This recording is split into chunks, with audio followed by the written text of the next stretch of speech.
पहिल्यांदा तुमचं अभिनंदन, नगराध्यक्ष झालेला आहात तुम्ही. काय पहिली प्रतिक्रिया काय असेल? हा विजय सर्व जनतेचा आहे. या विजयाचं श्रेय कुणाला द्याल? जनतेला, सर्वसामान्य जनतेला. करमाळा शहरातला कुठला प्रश्न पहिला प्राधान्याने सोडायचा आहे?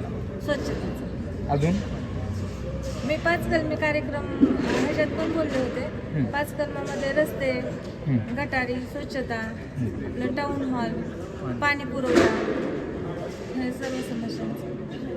एकाच कुटुंबातील तुम्ही तिघं पण आहेत, पती आहेत, शेजारी भाऊजे आहेत आणि तिघही विजय झालेला आहात. नेमकं काय कारण काय नेमकं? सावंत गटाचे अथक परिश्रम आणि त्यांनी केलेले सर्वसामान्य जनतेपासून मोठ्यांपर्यंत सेवा, म्हणजे त्यांचे काम करण्याची पद्धत, सर्वांच्या समस्या सोडवणे. तुम्हाला प्रश्न आहे, नेमकं काय ह्या विजयाचं नेमकं गमत काय होतं? तसं ही सुरुवातीपासून करमाळा शहरातील सर्वसामान्यांनी ही निवडणूक हातात घेतली होती. त्यामुळे विजय हा निश्चितच होता. म्हणजे प्रस्थापितांच्या विरोधातला हा खरा विजय.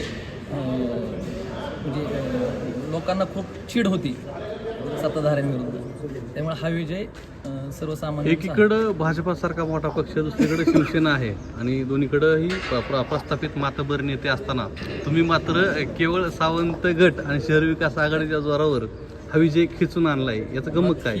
धनशक्ती विरुद्ध जनशक्ती ही खरी लढत अशी होती. आणि मुळात विरोधक ते सांगतानाच चुकत होते की ते म्हणताना म्हणायचे की करमाळा शहर विकास आघाडी किंवा सावंत गट हे फक्त वार्डापुरते.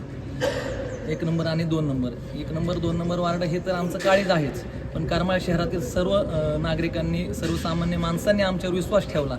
आणि जसं आम्ही गल्ली वार्ड हे कुटुंब समजतो, तसं करमाळा शहर हे कुटुंब म्हणून आम्ही म्हणजे एकत्र राहू, एकत्र समजून असं राहू आणि असं एकीचं प्रतीक दाखवून देऊ. तुम्ही याच्या आधी देखील करमाळा नगरपालिकेचं कामकाज पाहिलेलं आहे नगरसेवक म्हणून. आता नगराध्यक्ष म्हणून जबाबदारी तुमच्यावर आहे. करमाळा शहरातला पहिला प्रश्न कुठला असेल? प्राधान्य कुठल्या प्रश्नात असेल? पाण्याचा प्रश्न असेल, रस्त्याचा असेल, हातदेवाडीचा प्रश्न मोठा खूप म्हणजे गरजेचा आहे. करमाळा शहरातीलच नागरिक बाहेर राहत आहेत. स्वच्छतेचा विषय असेल, नगरपालिकेची इमारत असेल, टाऊन हॉल, सांस्कृतिक भवन असेल, पाणी पुरवठ्याची योजना खूप मोठी राबवायची आहे, भोरे गटरीचा प्रश्न, अनेक प्रश्न आहेत. म्हणजे तशी जबाबदारी खूप वाढलेली आहे.